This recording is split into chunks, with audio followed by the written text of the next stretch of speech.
31장 식인종에 관하여 해설 시작하도록 하겠습니다.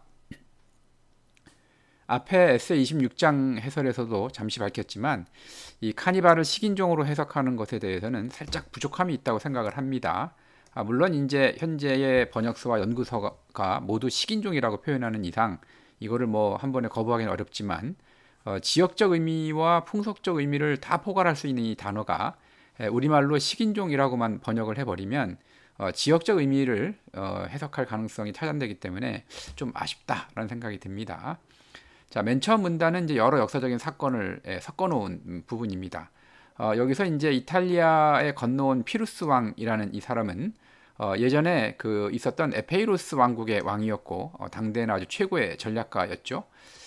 자, 지도를 보면 이쪽이 이렇게 이탈리아 반도가 있고 현재 여기가 이제 시칠리아 섬이죠. 에페이루스 왕국은 이쪽에 있던 나라입니다. 여기서 이제 피루스라는 이 지도자가 이렇게 건너와서 로마군과 싸웠다 이런 얘기인 거죠. 본문에서는 이제 피루스가 로마와 싸우기 위해서 이탈리아로 건너왔을 때 로마군을 보면서 이 야만인들은 야만스럽지 않다라고 말했다는 일화를 소개하고 있는데 여기서 이제 야만인으로 번역된 이 바르바라는 말은 그리스어 바르바로스에서부터 왔는데 라틴어를 거쳐서 이제 프랑스어로 들어왔죠. 원래 이 말은 이제 그리스인들이 그리스어가 아닌 말이 바르바르처럼 이제 발음한다고 들린다고 해서 붙여진 명칭입니다. 그래서 이걸 갖다가 이제 경멸하는 뜻으로 해석하기도 하고 그렇게까지 모욕적이진 않다 이렇게 이제 해석을 해서 야만인이 아니라 이방인이라고 번역을 하는 분들도 있습니다. 참고를 하시고요. 여기서는 이제 야만인들이라고 좀 경멸하는 뜻으로 말했다는 것이 맥락에 맞겠죠. 자, 어쨌든 우리가 알고 있는 그 로마라는 그 제국이 갖고 있는 강력함을 생각해 봤을 때 피루스가 상대를 야만인이라고 부르는 상황은 좀 묘한 느낌을 자아내죠. 자, 플라미니우스 혹은 이제 플라미니누스라고도 부르는데 그다음 푸블리우스 술피시우스 갈바, 필리포스 5세 이 사람들은 전부 다 제2차 마케도니아 전쟁과 관련된 인물들입니다. 여기서도 보면 로마군은 마케도니아군을 로마군을 각각 야만인이라고 부르며 의외라는 반응을 보였다는 사실이 앞에 그 피루스 왕의 사례와 동일한 효과를 자아냅니다. 자, 이렇게 이제 야만인이라는 말은 내가 사는 지역 밖의 사람이라면 무조건 야만인이라고 부른다. 이렇게 이제 일반적인 사람들의 습성이 그렇다라는 것이 이 에세이의 출발점입니다. 그런 다음에 이제 몽테뉴는 그 신대륙에 주목을 합니다. 신대륙에 관한 정보를 제공해 줄 사람을 소개하기에 앞서 먼저 남극의 프랑스라는 말이 나오는데 이 사실이 좀 재미있는 사실입니다. 자, 이것을 이해하기 위해서 유럽인들이 아메리카 대륙에 도착한 주요 연대를 살펴보면 1498년도에 콜럼버스가 산 살바도르 그 바하마 제도 중에 하나죠. 여기에 도착을 했고 1500년에는 이제 카브랄이라는 사람이 브라질 바이아주에 도착을 했습니다. 그리고 55년도에는 그 빌게뇽이라는 사람이 리우데 자이네루 강 어귀에 도착을 했죠. 이 빌게뇽이라는 사람은 이제 군인이자 탐험가이자 과학자, 사업가이기도 한 아주 다방면으로 활약을 했던 인물인데 가톨릭 신자였긴 했지만 앙리 2세 치하에서 박해를 받던 프랑스 신교도를 피신시키기 위해서 1555년도에 배 두 척의 군인과 이민자들을 이끌고 브라질의 리우데 자이네루 강 어귀를 점령하고 정착지를 건설을 했습니다. 그리고 여기를 갖다가 이제 남극의 프랑스라고 이제 불렀는데 여러 가지 이제 갈등도 있었고 또 이제 포르투갈 사람들이 이제 이미 와서 그 지역에 있었기 때문에 여러 번 전투를 거치면서 이제 결국은 식민지가 이제 몰락을 해버리는 이제 이러한 사건이 있었죠. 몽테뉴가 데리고 있던 사람은 아마 이때 그 신대륙을 직접 경험한 인물로 추정이 됩니다. 자, 한편 이제 고대 사회의 대표적인 신대륙은 지금까지도 신비에 쌓인 도시 바로 아틀란티스죠. 1800년대에 이제 아틀란티스의 추정 위치를 나타내고 있는 여러 지도들 중에 하나인데 여기가 이제 지금 아틀란티스죠. 플라톤의 저서에 따르면 이 헤라클레스의 기둥 바깥쪽에 아틀란티스가 있었다라고 이야기를 했기 때문에 이쪽에 있는 게 맞고 아마 이 아틀란티스가 이제 그냥 독립적인 섬이 아니라 이렇게 해저에 연결이 되어 있을 거다라는 가설이 아마 있었던 것 같습니다. 그래서 지도에 이렇게 표시를 했는데 뭐 글쎄요. 지금은 이제 이렇게 생각하는 분이 없겠죠. 그래서 이제 이 아틀란티스가 이제 플라톤이 언급한 이후에 많은 사람들이 관심사였는데 아마도 신대륙이 발견된 이후에 이것이 이제 과거에 우리가 궁금해하던 아틀란티스가 아니겠느냐 이런 이야기가 분명히 있었겠죠. 하지만 이제 여러 가지 그 지형적인 변화를 놓고 봤을 때 그럴 가능성은 떨어진다라고 몽테뉴가 정리를 했습니다.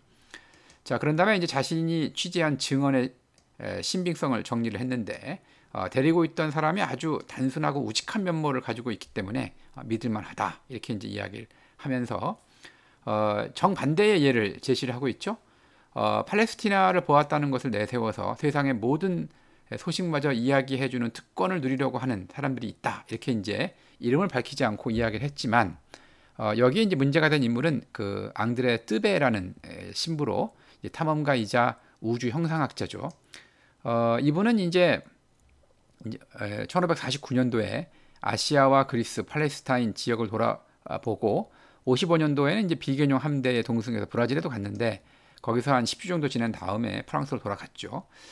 아마도 이제 여러 문헌을 통해서 자신이 본 것을 여러 차례 이야기한 것 같은데 몽테뉴는 이것에 대해서 좀 신빙성을 두고 있지 않는 것 같습니다. 자, 이렇게 이제 설명을 해놓고 본격적으로 신세계를 관찰을 해가죠. 결론적으로 신세계에는 야만적이거나 원시적인 것은 없다라는 것이 몽테뉴의 결론입니다.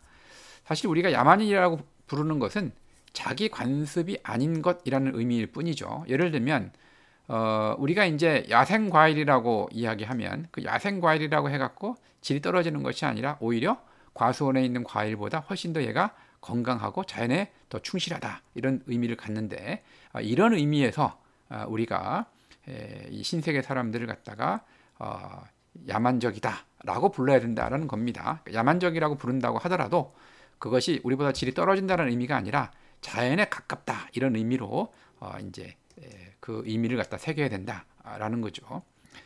이런 기준에서 본다면 신세계 민족들은 원초적인 천진성에 머물러 있어서 야만적으로 보일 뿐이지 오히려 자연의 법에 의해서 다스려지고 있기 때문에 우리의 법에 의해 변질된 바가 적다 이렇게 이제 이야기하고 있습니다. 그러면서 스파르타의 법을 세운 그 리쿠르고스나 이산국가를 구상한 플라톤도 이 사람들이 옛날에 여기를 알았다면 좀 역사가 달라지지 않았을까 할 정도로 굉장히 안타까워하는 그러한 표현을 했죠. 자, 그러면서 이제 한마디로 신세계의 사람들은 세네카의 말처럼 신들의 손에서 방금 튀어나온 인간들 같다라고 하면서 뭐 여러 가지 뭐 노예제도나 빈부격차, 거짓말, 배신, 위선 이런 것이 없다라고 아주 격찬을 하죠.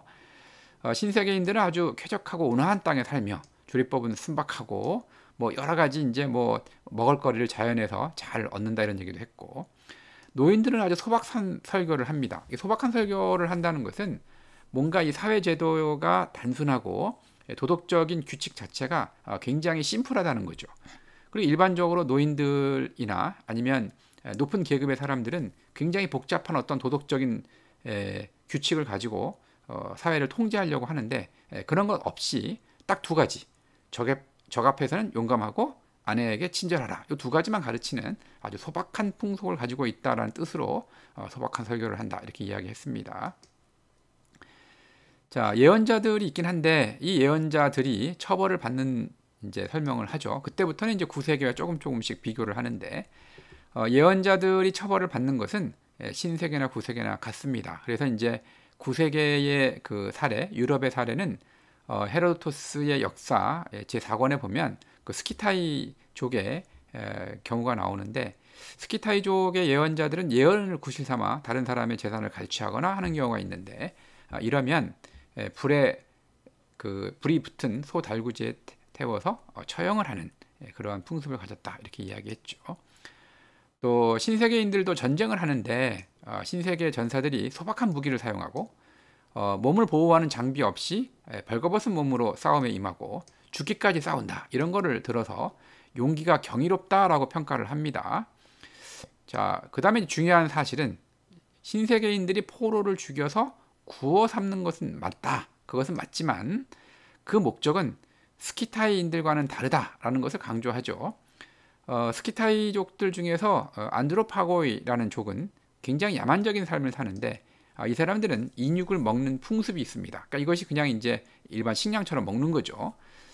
자, 그래서 이제 이 사례를 들어서 이렇게 구세계에 있던 이 사람들은 인육을 갖다가 일반 식량으로 먹는데 신세계인들이 사람을 먹는 것은 전쟁에서 포로를 죽여서 함께 구워 먹는 거에 국한다. 다시 말해서 극단적인 복수심을 보이기 위해서 사람을 먹는 거지 오히려 상습적으로 사람을 먹는 거는 구세계에 오히려 더 사례가 있다라고 이야기하면서 이 사람들을 식인종이라고 몰아붙이는 것은 좀 가혹하다. 이런 식으로 반론을 제기하고 있습니다. 더군다나 신세계인들의 복수적인 식인 관습이 잔혹하다고 지적하는 사람들에게 이제 한번 생각을 해봐라. 우리는 살아있는 사람을 짓이기고 찢고 불에 태우고 개와 돼지들에 물어 죽이게 하는 더 잔인한 행동을 마다하지 않는다. 물론 이제 이것은 종교 갈등에서 이단 척결을 위해서 사람들이 고문을 하고 실제로 처형을 이렇게 했는데 이것을 지적을 하는 거죠. 오히려 우리가 더 잔인하지 않느냐 이런 이야기를 하고 있습니다. 자, 사람을 식량으로 삼는 일은 비단 옛 스키타이족만 해당되는 것이 아닙니다. 그 라에르티우스의 유명한 철학자들의 생애와 사상에 따르자면 크리스푸스 같은 경우에는 이제 죽은 사람을 먹어 치우라라고 제안을 했고 알레시아 전투 같은 경우에는 그 당시에 이제 알레시아 전투는 이제 갈리아 원정기에 나오는 이야기인데 알레시아는 이제 현재 프랑스의 중부 디종과 오를레앙 사이에 구릉지대인데 카이사르가 이제 갈리아 현재 이제 프랑스에 가서 7년 동안 전쟁을 벌이죠. 그때 이제 그 전쟁의 대미를 장식하는 전투가 바로 이 알레시아 전투가 되겠습니다. 굉장히 유명한 전투고 그 카이사르가 이끄는 이제 로마군 5만 명이 알레시아 요새를 갖다가 이제 포위 공격을 하고 있었고 그 로마군을 또 바깥에서 갈리아 연합군 26만 명이 포위를 하는 형국이었는데 그때 이제 카이사르가 아주 빛나는 그러한 전략을 사용을 해서 로마군을 무사히 승리로 이끄는 아주 대단한 전투였다고 알려져 있죠. 여기서 이제 그 갇혀 있는 갈리아 군이 과거의 사례를 들먹이면서 나이가 많아서 전투를 하지 못하는 동료들의 몸으로 목숨을 이어가며 항복하지 않았던 전례를 들어서 결사항쟁을 호소하는 장면이 나오는데 이거를 근거로 우리 조상들이 시신을 이용해 포위 공격의 굶주림을 견디기로 결심했다라고 서술을 하면서 사실 사람을 식량으로 삼은 것은 오히려 우리가 더 뭐랄까요 전통이 있다라고 이야기하면서 신세계 사람들을 옹호하는 그러한 논지를 펴죠. 자, 참고로 이 그림은 이제 카이사르에게 투항을 하는 베르킨 게토릭스라는 이제 이 갈리아의 영웅이죠. 갈리아의 영웅이 결국은 이제 카이사르에게 투항을 하는 그런 장면을 그린 겁니다. 이렇게 이제 아까 말씀드린 대로 식인을 소재로 한 이상의 관찰을 통해서 구세계의 사례가 식량을 구실로 한 식인 습관으로 더 확고함을 증명을 하면서 오히려 식인종이라고 우리가 이야기를 한다면 신세계 사람들보다는 구세계 사람들이 훨씬 더 혐의가 짙고 그런 기준에서 본다면 우리가 더 야만적이라고 얘기할 수도 있다 이렇게 이야기를 하는 거죠. 자, 그러면서 이제 몽테뉴가 그 전쟁의 동기와 전리품에 대해서도 이야기를 합니다. 쉽게 이야기하면 구세계인들은 새로운 땅을 획득할 목적으로 싸운다. 다시 말해서 자기의 탐욕 때문에 싸우는 반면에 신세계인들은 영광, 용기, 덕성에서의 우월성을 확인하기 위해 싸우기 때문에 결국은 신세계 사람들이 훨씬 더 뭐랄까요? 좀 더 고상한 가치를 걸고 싸우기 때문에 상대적으로 피를 덜 흘리는 쪽으로 결론이 나는 이런 싸움을 한다라고 이야기를 하고 있습니다. 자, 이런 관점에서 용맹한 자들의 당당한 패배를 이제 예시를 하느라고 잠시 우회를 하는데 여기서는 이제 페르시아 전쟁에서 등장을 했던 네 가지 전쟁과 펠로폰네소스 전쟁에서 등장을 하는 두 가지 전투를 이렇게 제시를 하면서 소개를 하고 있죠. 이 중에서 이제 그 페르시아 전쟁에서 등장을 했던 그 테르모필레 전투 같은 경우에는 이 앞에 있는 살라미스 해전이나 미칼레 전투나 플라타이아의 전투보다 훨씬 더 빛나는 모습을 보여줬다라고 이야기했는데, 이 테르모필레 전투는 우리에게 영화 300으로 잘 알려져 있는 바로 그 전투죠. 여기서 이제 스파르타의 레오니다스 왕과 부하들이 아주 자신들의 용기와 인내로 최선을 다하는 모습을 보여주면서 장렬히 전사를 하는 것을 우리가 알 수가 있습니다. 이스콜라스의 활약은 디오도로스 시켈로스의 역사 도서관에 소개가 되어 있는데, 이것도 이제 비슷한 얘기입니다. 스파르타 장수인 이스콜라스라는 사람이 테베와 동맹군이 협곡을 넘지 못하도록 막는 작전에서 이제 상대방의 숫자가 너무나 많은 것을 보고 자기들도 이제 레오니다스 왕처럼 죽을 수밖에 없다라는 것을 직감을 하고, 그러면서 이제 스파르타의 용맹함을 증명하기 위해서 자기 자리를 목숨을 걸고 지키면서 동시에 조국의 군사력을 보존하는 두 가지 목표를 모두 달성하기로 했죠. 그래서 어린 병사들을 뽑아서 스파르타로 귀환을 시켜서 조국을 지키도록 명령하고, 자신과 남은 병사들은 장렬히 전사를 하는 그러한 사건이 있었는데, 바로 이제 이것을 이야기하고 있는 겁니다. 결혼제도에서 신세계는 용맹하다는 명성에 비례해서 많은 여자를 거느린다라고 이야기를 하면서, 사실은 이런 현상이 그 신세계의 야만성을 보여주는 것이 아니고 구세계에서도 이런 사례들이 굉장히 있다라고 이야기를 하면서, 뭐 구약성경 이야기나 아우구스투스의 사례나 아니면 갈라티아의 데이오 타루스 왕의 사례, 이런 것도 다 언급을 하고 있죠. 자, 신세계인들이 그러면 단순히 머리가 아둔하고 그래서 이제 이런 풍속을 갖는다고 생각할까 싶어서 몽테뉴가 그들의 사랑 노래를 소개를 하면서 이 꽃배마로 시작을 하는 노래의 후렴구를 놓고, 이것이 이제 아나크레온 풍으로 기분 좋은 울림을 가졌다라고 이제 평가하죠. 여기서 이제 아나크레온 풍은 생동감 넘치는 시풍을 이야기하는데, 이것을 통해서 몽테뉴는 신세계인들의 시가 그리스의 시풍에 필적한다고 이야기하면서 그들의 문화가 야만적이지 않다라는 것을 증명하고 있죠. 자, 끝으로 이제 몽테뉴는 샤를 9세 생전에 신세계 사람 3명을 접촉한 사연을 전하고 있습니다. 샤를 9세가 1550년에 태어났고 왕위에 오른 것이 1560년이었기 때문에 이 신세계 사람들을 접촉한 것이 1562년, 즉 12살 때쯤이었겠죠. 그래서 이제 즉위 당시에 샤를 9세는 이렇게 이제 어린 상태였는데, 그때 이제 신세계 사람들이 와서 저렇게 어린 왕을 모시는 9세기의 풍습이 좀 약간 특이하다, 이렇게 이제 이야기했다는 것이 등장을 했습니다. 자, 지금까지 정리를 해보면 몽테뉴는 이 글에서 신세계인들이 우리와 다른 습속을 가졌다는 점 외에는 특별하게 야만적이라고 부를 수 없다라고 주장을 하면서, 오히려 자연에 더 가까운 건강한 삶을 영위하기 때문에 우리가 더 야만적이다, 이렇게 이야기하면서 오히려 신세계를 좀 더 호평을 하는 그러한 결론을 내리고 있습니다. 자, 이후 이제 전체적으로 신세계인들에 대해서 호평을 했던 이 몽테뉴의 주장이 이 에세 이후에 서구 사회에서 이 굵직한 담론을 형성을 하는데, 이른바 고귀한 야만인, 우리가 봉소바주 혹은 노블 세비지라고 이야기하는 그러한 신화죠. 이 고귀한 야만인이라는 이미지는 운명에 물들어 부패하지 않은 채 자연과 함께 건강하게 사는 전형적인 인간을 뜻하죠.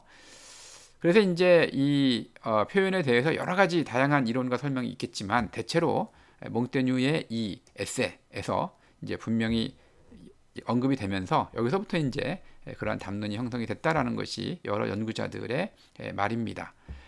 이후에 이제 이 고귀한 야만인 담론은 다양하게 변형되고 수용이 됐죠. 뭐 자연으로 돌아가라라는 루소의 말도 연상이 되고, 고갱의 그림이라든지 키플링의 정글북, 또 우리가 잘 알고 있는 타잔 시리즈에 이르기까지 다양한 반향으로 존재를 합니다. 그래서 우리가 이제 몽테뉴의 많은 에세들 중에서 이 식인종에 관하여라는 에세가 사실은 굉장히 많이 언급이 되는 이유 중에 하나는 맨 마지막에 제가 말씀을 드린 것과 같이 고귀한 야만인이라는 이 담론과 관련이 되어 있어서 그거의 출발점을 알리는 그러한 글이기 때문에 그런데, 이것을 보면서 몽테뉴가 과연 그 새로운 어떤 우리하고 다른 관습을 가진 그러한 사람들을 어떻게 대했고 문화적으로 서로 다르다는 이유 때문에 상대를 무시하는 것에 대한 문제점 이런 것들을 어떻게 지적을 했는지 이런 것들을 잘 알 수가 있습니다. 식인종에 관하여에 관한 그러한 글은 여러 가지가 있습니다. 그렇기 때문에 기회가 되시는 분들은 관련된 참고 자료를 찾아보시는 것도 굉장히 좋은 그러한 공부가 될 거라고 생각이 됩니다.